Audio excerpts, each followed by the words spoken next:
Berapa budget yang dihabiskan waktu sama Han Ji Pyong ini? Sekitar di atas 5 miliar lah. 36 miliar itu 40%-nya kan berarti 100% sekitar 90 miliar. 90 miliar kali setahun tuh sekitar 1 triliun. Selama 5 tahun ngelakuin hal-hal kayak gitu. Ya, udah mau datang ke YouTubeku, udah mau sharing juga. Mungkin aku pengen tahu pertama itu dari latar belakang dulu. Kira-kira masa kecilnya Ci Jessica itu seperti apa? Kemudian terus kerja di mana, lulus ya sebelum bener-bener jalanin bisnis gitu. Boleh tahu nggak? Iya, aku kecilnya dari keluarga yang biasa aja sih sebenarnya, yang berkecukupan tapi nggak yang mewah-mewah banget gitu, biasa aja. Dari kecil aku termasuk anak yang nakal justrunya. Aku kayak suka bolos sekolah juga, terus kayak suka ngelanggar-ngelanggar gitulah di sekolah. Mungkin guru-guru juga nggak nyangka nih gitu. Nah, abis itu aku sekolah SMP, SMA, kemudian aku kuliah jurusan akuntansi. Oke. Setelah kuliah aku ada belajar bahasa Chinese di China. Kemudian aku pulang, aku jadi auditor di Ernst & Young. Itu tuh yang kayak pulang malam gitu, setiap hari pulang jam 2 pagi, jam 4 pagi, pakai bajunya tuh rapi kan. Jadi tetangga tuh sempat mikir nih kayaknya ini tetangga tuh kerja apa ya, ini cewek kayak rapi banget, pakai heels kan, kayak ke kantor gitu, tapi pulangnya jam 2 jam 4 pagi gitu setiap hari. Berapa tahun Cici kerja waktu di auditor itu? Di auditor sekitar 1,5 tahun. Abis itu langsung kerja di bagian finance accounting di suatu startup. Jadi di situ belajar banyak lah untuk kayak ngebangun startup di bagian finance-nya juga gitu. Jadi terpapar, kemudian abis dari finance accounting itu aku memutuskan untuk resign karena mau coba jualan sendiri, karena sebenarnya aku tuh kayak passionnya tuh jualan dari kecil gitu. Jadi aku memutuskan untuk coba jualan, tapi bosnya tuh bilang kayak kamu nggak mau jualan tapi kamu backgroundnya cuma finance accounting kan, maksudnya aku bener-bener back office banget lah gitu, nggak ada pengalaman marketing, nggak ada tahu harus branding tuh gimana. Nah dia bilang kayak mau nggak coba banting setir nih, kayak dia mau bikin startup lagi tapi beauty. Di beauty company startup, kamu bisa belajar sebagai marketing di sana gitu. Di situ aku mikir sih memang aku kayak butuh belajar banyak karena memang background aku tuh cuman back office gitu kan. Ya udah aku memutuskan untuk lanjut belajar kerja lagi di tempat yang baru di startup beauty company gitu. Aku mau balik ke masa kecil nih. Ada kejadian apa yang bikin Cici tuh jadi pengen berjuang untuk sukses gitu waktu kecil? Jadi waktu kecil itu karena keluarga aku biasa aja ekonominya gitu kan, di tengah dengan lingkungan yang cukup lebih kaya raya gitu. Jadi aku sering banget mendapatkan keluarga aku tuh direndahin. Dan itu aku tumbuh di situasi seperti itu. Sampai aku gede, di situ aku memacu aku harus sukses gitu untuk supaya bisa ngebuktiin kayak gak bisa direndahin lagi nih keluarga aku gitu. Jadi lebih kayak pengen naikin harkat martabatnya keluarga lah gitu. Dan memang lelah banget sih kayak belasan tahun gitu kalau direndahin lingkungan kita gitu sih. Makanya harus sukses. Cita-citanya dulu mau jadi apa? Dulu itu memang karena kuliahnya accounting, jadi kan memang fokus ya, dulu kan jadi auditor juga. Jadi memang awalnya tuh pengen buka kantor angkutan publik. Gitu, tapi ya kecelakaan kan. Ya udah jadinya bisnis skincare gitu. Bisnis skincare ketemu pada saat kecelakaan, akhirnya lanjut ya. Betul. Jadi dari bisnis skincare ini berfaedah banget sih buat hidup aku sendiri. Pertama pasti dari uang ya. Terus dapat juga bisnis yang memang sesuai passion. Ketiga dapat juga jodoh gitu kan. Benar. Makanya namanya DK Group ya, Denis Jessica Group. Betul. Kaki siapa namanya, Ci? Jaden. Apa singkatannya? Jessica Dennis. Jessica Dennis. Kira-kira orang tua waktu itu udah mulai bisnis atau memang profesional atau gimana? Iya, mami aku ibu rumah tangga, tapi memang papa itu dia kayak ada spare part motor gitu, tapi kecil-kecilan lah. Nah di situ aku memang awal mulanya aku suka bisnis itu karena waktu SMP deh kalau nggak salah, itu zaman Game Boy. Jadi Game Boy itu kayak lagi hits banget kan dulu, dan gampang banget dibawa-bawa kemana-mana kan main. Nah waktu itu mama beli satu, sedangkan aku di rumah bertiga kan, jadi satu disuruh bertiga, sedangkan mainnya tuh kayak Harvest Moon. Jadi nggak bisa kayak tukeran kan. Nah di situ kayak aku minta dibeliin sendiri-sendiri. Mama bilang kayak nggak lah, waktu itu juga beli game kayak cuma pakai sebulan nggak dimainin lagi, jadi dia nggak mau beliin 3 gitu kan. Nah terus aku mikir gimana caranya, karena aku suka banget. Ya udah aku coba jualan nasi goreng di sekolah. Awalnya aku jualan nasi goreng, memang capek karena aku harus bangun jam 4 pagi sama mbak tuh bikin nasi goreng, dijekrekin gitu terus dijualan di sekolah ke teman-teman. Nah karena memang di kantin juga mereka suka beli nasi goreng kan, jadi aku tawarin mereka mau beli. Nah di situ aku jualan sebulan, ngumpulin uang, akhirnya aku bisa beli Game Boy. Tapi orang tua waktu coba jualan itu lebih mendukung kekerjaan atau lebih dukung Cici jualan jadi pengusaha awalnya? Dia lebih bebas sih, tapi karena aku anak cewek dan dia juga saudaraku semua cewek kan, jadi dia tuh suka kayak lebih ngomelnya tuh kayak lu jangan capek-capek kerja gitu loh, kayak maksudnya nanti sakit gimana, nanti sakit lever apa segala macam gitu. Jadi lebih kayak kalau aku udah forsir kerja gitu sampai malam masih kerja, dia rada ngoceh untuk kesehatan aku gitu. Jadi lebih ke dia support tapi lebih kayak nggak mau anaknya tuh terlalu terforsir gitu. Sedangkan kan kita kan semangat banget gitu kan. Benar. Gitu sih. Oke, karena cewek tadi dipikirnya udahlah nggak usah kerja keras. Iya betul. Oke, tapi setelah Cici jalanin perkuliahan itu jualan macem-macem kan sampai akhirnya ada Everwhite tuh. Iya. Apa tensionnya ya, atau apa yang bikin Cici tuh jadi dari pengen kerja memutuskan untuk resign sampai jadi pengusaha pertama untuk main skincare? Kenapa kok berani gitu? Iya, jadi aku tuh partneran sama pacar aku dulu. Itu kan udah gabungin tuh semua tabungan juga kan. Ya ambil resiko lah dan komitmen juga kalau sampai tabungannya itu habis, ini nggak jalan nih bisnisnya, itu kan berarti balik lagi tuh jadi nol lagi gitu kan. Jangan sampai ada yang tinggalin. Itu udah komitmen di awal gitu. Nah, itu awalnya tuh aku yang resign dulu. Jadi hari pertama launching terjual 100 botol, aku langsung resign. Kemudian 1 bulan kemudian si Koko ikut nyusul resign gitu. Dan itu masih pacaran tuh kondisinya kan. Ya udah, habis itu jalanin itu sebenarnya memang buat modal nikah, karena dulu tuh mau nikah tapi modalnya ke ya orang kerja ya? Waktu itu kayak masih susah lah gitu. Jadi modal nikah, dan puji Tuhan benar-benar lancar banget. 6 bulan kemudian kita nikah sih, bisa nikah pakai uang sendiri gitu. Oke, dari bisnis skincare tadi ya. Iya. Wow, keren banget. Jadi Everwhite tuh di launching pertama kali tuh tahun berapa, inget gak? 2016. Oke, turning point sampai dia boom pertama kali itu kira-kira kapan? Di 2017. Ngapain Ci dari 2016 sampai ke 2017 itu persiapan? Iya, karena waktu aku mulai itu sebenarnya memang di industri beauty itu belum banyak pemainnya. Jadi memang masih didominasi oleh produk luar negeri. Jadi memang Everwhite ini bisa dianggap itu salah satu lah bersama teman-teman yang lain yang muncul di saat 2016 itu tuh salah satu pionir untuk mengembangkan industri beauty ini. Jadi memang pemainnya dikit, jadi kan lebih gampang ya untuk kayak naik kan maksudnya. Terus juga dulu itu pas kita endorse atau kita mempromosikan produk gitu, orang langsung kayak percaya dan coba gitu, lebih kayak karena pilihannya dikit mungkin ya, jadi langsung mencoba gitu. Jadi itu sih sebenarnya momen kesempatan yang aku dapat, mungkin yang teman-teman sekarang jalanin tuh nggak bisa ulang lagi gitu, dapetin itu gitu. Untuk turning point-nya sendiri mungkin karena dari awalnya laku juga, jadi uangnya kan keputar terus kan. Jadi aku tuh nggak ngambil untuk foya-foya, tapi lebih ke cemplungin terus gitu untuk kayak ekspansi terus, bikin stok produk lagi lebih banyak gitu, dan bisa lebih spend ke marketing gitu. Makanya kenapa Everwhite itu kayak naik-naik terus, karena kita spend terus di marketing. Mungkin kalau lihat di Instagramnya gitu kan, kayak semua artis Indonesia udah pernah kerja sama bareng gitu. Oke. Tapi secara bisnis ya, partnership-nya itu jatuhnya strategic partner dengan Cici ngurus di A dan Koko ngurus di B. Apa role-nya masing-masing?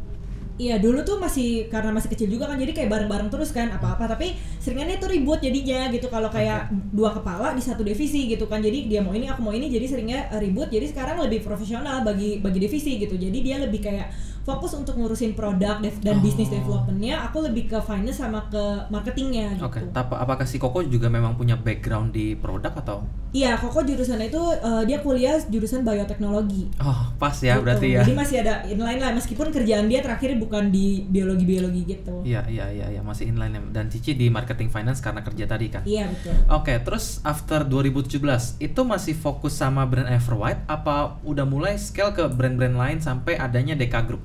Iya, 2017 masih fokus sama Everwhite karena itu benar-benar lagi puncaknya. Karena kan itu setahun kita lumayan udah masuk ke offline juga kemana-mana lah gitu. Dan itu 2017.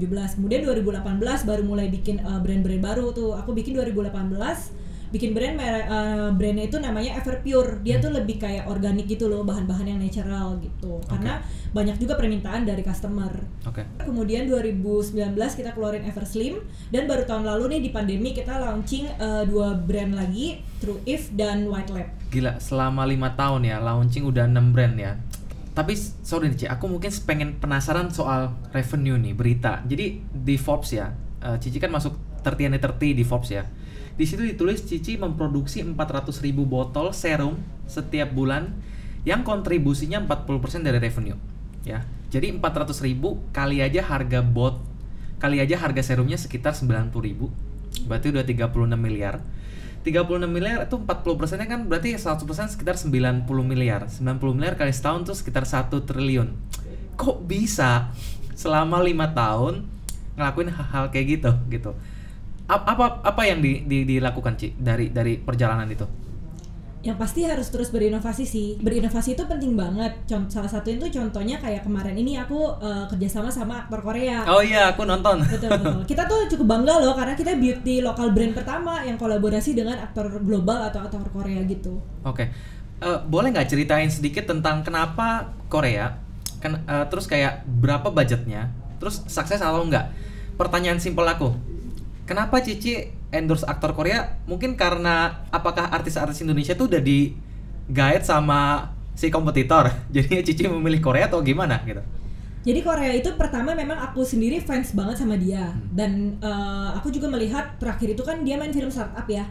Dan memang Indonesia itu pas pandemi ini tuh banyak banget yang nonton hiburan itu kan nonton Netflix kan di rumah gitu. Jadi memang Korea ini tuh lagi hits banget gitu. Aku melihatnya ke sana sih. Jadi dari filmnya dia juga, terus memang orang Indonesia mostly juga banyak kan yang suka film-film drama Korea gitu. Jadi memang kita menggayat dia untuk bisa membuat brand awareness gitu. Selama berapa lama waktu itu? Ya. Kita kerjasama dengan aktor Korea, dia menjadi brand ambassador kita selama 1 tahun. Oh, 1 tahun. Oke, tapi katanya dia juga suka sama produk Everwhite juga kayak? Iya betul, karena kalau Korea gitu mereka harus kayak testing dulu kan, nggak bisa sembarangan coba gitu. Jadi kita cukup berbangga sih kalau kita yang diterima juga gitu sama mereka. Oke, resultnya gimana? Bagus atau jelek atau gimana? Untuk ke sales sendiri sih memang kalau skincare itu trikinya kita kan harus mengedukasikan produknya juga. Tapi kalau untuk brand awareness tuh udah pasti kemarin itu kayak cukup meledak banget sih, cukup pecah gitu di Indonesia gitu. Karena mungkin kita juga yang pertama kan. Berapa budget yang dihabiskan waktu sama Han Ji Pyong ini? Cukup menguras sih, sekitar di atas 5 miliar lah. Oh, di atas 5 miliar ya untuk 1 tahun ya. Iya. Ya, tapi kan brand image-nya jelas naik kelas banget kan. Betul. Gitu Jadi Tapi bisa bersaing sih dengan produk luar negeri kan. gara-gara itu sekarang jadi banyak brand lokal yang terinspirasi ya untuk menggunakan artis Korea ya. Jadi sebenarnya cukup membanggakan lokal brand banget ya. Lokal brand 5 tahun pakai artis Korea, budgetnya Anda boleh lihat gitu kan. Betul. Amazing.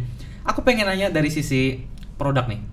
DK Group kan punya banyak brand di bawah. Apa positioning atau mungkin kayak diferensiasi yang Cici bikin di dunia kosmetik yuk yang setiap hari orang buka? Hari ini bisa aja ada 3-5 skincare baru. Bulan depan dan seterusnya tuh bener-bener banyak banget. Dan itu menurut saya udah sebuah pasar komoditi. Apa yang bikin Cici bisa tetap bertahan sih kayak gitu? Yang pasti Everwhite itu selalu menjaga kualitas produknya sih. Jadi kita pakai ingredientsnya itu tuh benar-benar ingredients yang premium, yang memang bagus dan nggak kalah gitu dengan produk-produk luar negeri gitu. Dan ingredientsnya itu kita selalu jaga, kita selalu menomorsatukan itu kualitas produknya. Jadi dengan kualitas yang sebagus itu dan semewah dan secanggih itu, kita jual dengan harga yang sangat terjangkau. Oke. Kalau boleh milih Ci, kira-kira kualitas dengan tren atau inovasi ya, apa yang lebih Cici pilih ya sebagai prinsip sehingga menjadi sebuah produk? Karena gini kan, membuat sebuah produk itu kan mungkin 1 minggu 2 minggu jadi kan. Ya. Kadang-kadang ada produk yang harus riset 3-6 bulan. Di sisi lain tren atau inovasi itu harus ngejar cepat gitu. Apa sih prinsip-prinsip yang dilakukan sih untuk itu? Menurut aku dua-duanya sama penting sih. Kalau mau bertahan harus ada dua-dua itu. Kalau misalkan inovasi itu penting banget karena kan memang masyarakat mengikuti tren juga kan. Tren kalau di skincare itu ada tren namanya itu zat aktif. Jadi lebih ingredientsnya, trendsnya lagi ingredients apa gitu. Kalau baju kan mungkin model kan. Kalau skincare kita lebih ke ingredientsnya. Nah itu kita memang berinovasi mengikuti itu. Tapi harus ingat yang si kualitas itu tuh benar-benar juga penting untuk bikin kita long lasting. Jadi inovasi itu buat kayak market baru gitu loh. Jadi buat orang beli di awal. Tapi kalau kita mau bertahan itu kayak harus ada kualitas sih. Kalau kualitasnya turun itu lumayan bakal bikin brand kita tuh, brand value kita juga turun gitu. Karena aku melihat yang bareng-bareng aku tuh mulai 5 tahun yang lalu tuh sekarang tuh udah mulai kayak namanya hilang-hilangan kan. Mungkin Everwhite kenapa sekarang masih bisa bertahan? Everwhite tuh termasuk brand yang cukup lama karena udah 5 tahun yang lalu, salah satu pionirnya juga kan. Nah itu karena kita menjaga kualitas sih. Jadi memang orang yang udah coba Everwhite, coba-coba yang lain nanti bakal balik lagi gitu. So quality itu sangat membantu retention, tetapi inovasi itu jadi salah satu angle marketing ya. Betul, ya? betul. Aku pengen bicara soal marketing dan sales dong. Apa sih yang dilakukan dulu ya kalau flashback zaman dulu dengan sekarang kan pasti strateginya berbeda. Dulu waktu zaman Survive strateginya ngapain sih? Terus apa yang membedakan dengan sekarang gitu?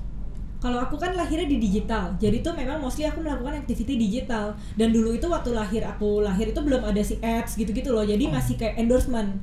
Jadi lebih ke review ke beauty influencer, lebih review ke teman-teman juga gitu, dan review ke artis-artis. Itu yang aku lakukan. Tapi karena seiring berjalannya perubahan tuh benar-benar update-nya cepat banget kan, jadi kita harus kayak belajar terus gitu loh. Kayak sekarang udah menguasai Instagram nih, tiba-tiba ada TikTok itu gila, aku tuh buat kayak 2 jam tuh buat 15 detik loh.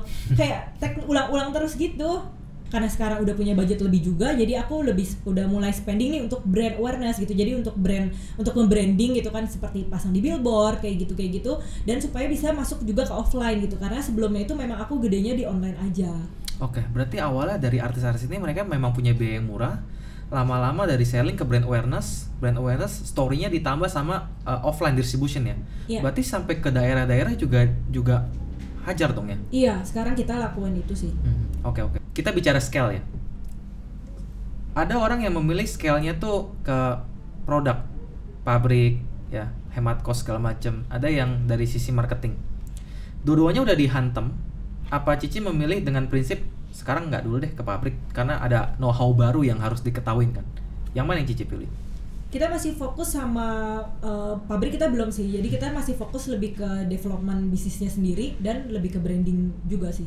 Oke. Berarti sekarang selama ini maklon ya? Iya, masih Tapi maklon. prinsipnya gini ya di skincare ya, semua orang tuh bisa tahu pabriknya di mana ya. Iya. Tapi nggak semua orang bisa mendapatkan hasil yang sama meskipun di pabrik yang sama dengan kualitas yang sama tapi beda brand, tapi brandnya berbeda. Boleh nggak ceritain soal itu? Kenapa bisa terjadi fenomena itu gitu?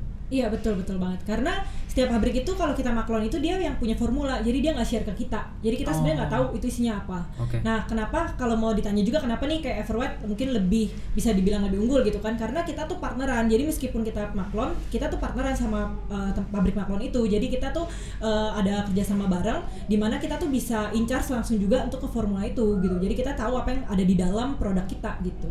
Dari sisi brand kan mungkin ada banyak orang yang gue mau bikin kayak Everwhite dong, story-nya gue mau kayak Everwhite deh gitu. Tapi kenapa mereka nggak lebih berhasil daripada apa yang Cici lakukan gitu? Padahal mereka punya kualitas yang sama, punya brand yang mungkin secara estetika lebih bagus atau enggak segala macam. Apa yang membedakan gitu? Itu mungkin lebih ke brandnya sendiri kali, karena kalau aku memposisikan tuh brand-brand yang aku pegang itu tuh kayak orang. Kayak orang itu kan punya jati diri berbeda-beda kan. Ada orang yang kayak ceria gitu kan, ada orang juga yang pendiam, ada juga orang yang cool kayak gitu. Jadi lebih kayak jati diri gitu. Kalau misalkan kayak artis-artis aja gitu kan, mereka kan satu sama lain berbeda gitu, punya jati dirinya yang dinilai sama masyarakat gitu kan, yang disukain tuh seperti apa sih kayak gitu. Jadi mungkin lebih ke situ sih. Oke, brand image itu penting ya. Bisa jadi selama ini Cici jadi pionir yang bikin konten sama orang Korea, tapi yang lain mungkin mengikuti bisa beda story lagi ya. Momentumnya beda lagi ya. Mungkin sama kayak zaman dulu waktu endorse ya. Betul. Endorse terjadi, terus mungkin itu nggak bisa terulang lagi ya. Betul. Cuma satu kali kesempatan ya. Betul. Tapi kan meskipun kayak misalnya mereka ngikutin, menurut aku justru kayak bagus sih, karena yang tadi aku bilang sebenarnya tuh di satu sisi memang itu kompetitor, tapi di satu sisi lagi tuh kita sama-sama kok mau ngebangun industri ini gitu. Karena industri ini 5 tahun lalu tuh cukup kacau gitu kan, image-nya itu kalau skincare itu adalah kayak kurang trusted dengan bahan-bahan tuh yang berbahaya gitu.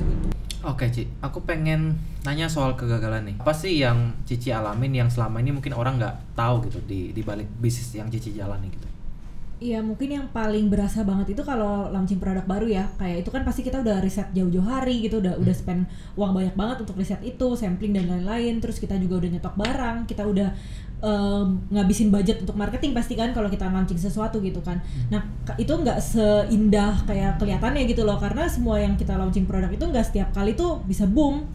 Gitu. Jadi kalau pas dia nggak boom, ya udah itu resiko yang kita harus kayak asam garam yang tiap kali kita bakal iniin gitu. Kadang nggak sesuai ekspektasi kita juga, dan memang udah keluar uang banyak banget kan di situ. Karena marketing branding udah dipersiapin lama-lama kan? Iya, benar. Oke, apa yang Cici lakukan ketika lagi ngalamin momen down itu? Kira-kira? Aku bersyukur sih aku punya tim yang sangat-sangat on fire gitu. Jadi kadang-kadang tuh kalau aku kayak down gitu, karena kadang-kadang tuh justru karena keberadaannya mereka gitu, itu yang ngenularin aku tuh jadi semangat lagi ngelihat mereka gitu. Karena kalau sekarang ini ya lebih kayak, kalau dulu kan lebih ke diri sendiri ya, kalau sekarang itu kan aku harus bertahan, itu bukan cuma buat diri sendiri gitu, karena di kantor kan juga udah lumayan banyak karyawan.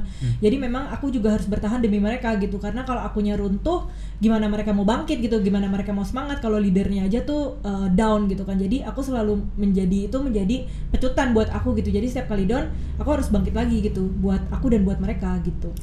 Ada konten-konten atau buku atau tempat platform yang Cici konsumsi sering gitu untuk memperbaiki mindset atau motivasi dari Cici personal, ada nggak? Mungkin gak rutin, tapi kalau kadang-kadang tuh kalau aku searching, aku suka banget sama Jack Ma sih. Karena menurut aku dia itu orang yang orang biasa gitu loh. Kalau misalkan yang lain-lain itu kan memang orang jenius kan, maksudnya ya kalau sukses kayak wajar gitu. Tapi Jack Ma itu kan benar-benar orang yang biasa gitu, tapi dia bisa dengan semangatnya dia dan keuletannya dia bisa sukses sih. Jadi aku sering banget dengerin dia speechnya dia gitu. Aku tuh inget kata-kata Jack Ma, dia tuh bilang jangan menyerah, hari ini tuh sulit, besok lebih buruk, tapi besoknya lagi tuh bisa ada sinar matahari gitu. Jadi itu sih yang aku pegang juga gitu kan di bisnis ini gitu kan. Meskipun merawat kulit tuh kayak sulit gitu, tapi goalnya itu kan kita untuk mencerahkan kulit masyarakat Indonesia gitu. Cari uang, kalau cuma cari uang doang nggak ada value-nya ya susah ya. Jadi ini yang bikin Cici jadi bertahan ya. Betul. Karena kayak lebih ke pencapaian kayak karya juga gitu loh. Jadi bukan cuma cari uang, tapi kayak ada bisa berfaedah gitu buat orang lain gitu. Tapi waktu jalanin Deka Group sampai sekarang udah punya investor belum? Belum, kita masih sendiri sih. Benar-benar sendiri ya? Benar, sendiri. 5 tahun jalanin semua sendiri dengan omset yang sebegitu besar ya? Betul. Kedepannya Deka Group ya, semua bisnis itu pasti punya end goal-nya masing-masing. Iya. Apa yang mau dilakukan Deka Group kedepannya sih? Yang pasti pengen menjadi skincare yang nomor 1 lah di Indonesia, itu yang pasti goalnya. Setelah itu kita pengen go internasional sih, jadi pengen ada di negara-negara lain gitu. Mengharumkan nama bangsa juga sih kalau buat menurut aku. Tapi sekarang udah ada di Singapura dan tempat lain kan ya? Iya, kita baru masuk, tapi karena pandemi jadi nggak bisa di boost juga, jadi masih di online doang. Ci, mungkin ada pesan terakhir buat teman-teman semua yang sekarang lagi running bisnis, ngalamin struggle, apa yang harus mereka lakukan yang mungkin Cici bisa kasih pesan ke mereka? Yang pasti yang pertama itu tetap semangat, karena ngejalanin bisnis itu mungkin ngelihat aku juga kayak senang-senang aja, happy-happy aja gitu, tapi nggak ada yang tahu kan, maksudnya semua pembisnis pasti ngelewatin keringet darah lah gitu, dan banyak banget jatuh bangunnya gitu. Jadi kalau pas kalian ngedapetin itu nggak usah down gitu loh, karena orang lain juga kayak gitu, dan memang yang bisa bertahan itu adalah orang-orang yang bangkit gitu. Jadi terus aja semangat dan harus mau terus belajar. Berapa jam sih Ci kalau Cici sehari itu kerja? Apakah Sabtu Minggu juga kerja? Senin sampai Jumat berapa jam? Nah, kalau jam itu nggak bisa diukur tuh. Tadi dulu pikirnya itu kan kalau kayak kerja di kantor terpatok kan ada jam kerja nih 8-9 jam lembur gitu kan.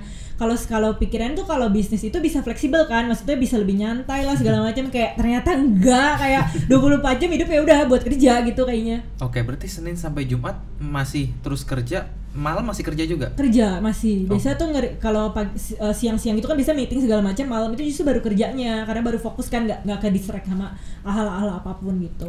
Sabtu Minggu? Sabtu Minggu kita ada luangin waktu sih buat ke gereja juga kan, terus juga masih ada waktu buat family. Yang pasti tetap harus ada memprioritaskan juga lah di weekend, tapi tetap aja sih masih ada kayak ya ngecek-ngecekin apa gitu. Pasti masih ada pekerjaan sedikit-sedikit ya di situ. Iya. Ya. Oke. Thank you Ci atas waktunya. Semoga bisnis Deka Group ini bisa semakin besar, Cici bisa makin bahagia. Salam juga untuk Ko Denis dan semoga teman-teman semua bisa mendapatkan manfaat dari video ini. Thank you. Semangat juga Riko. Oke.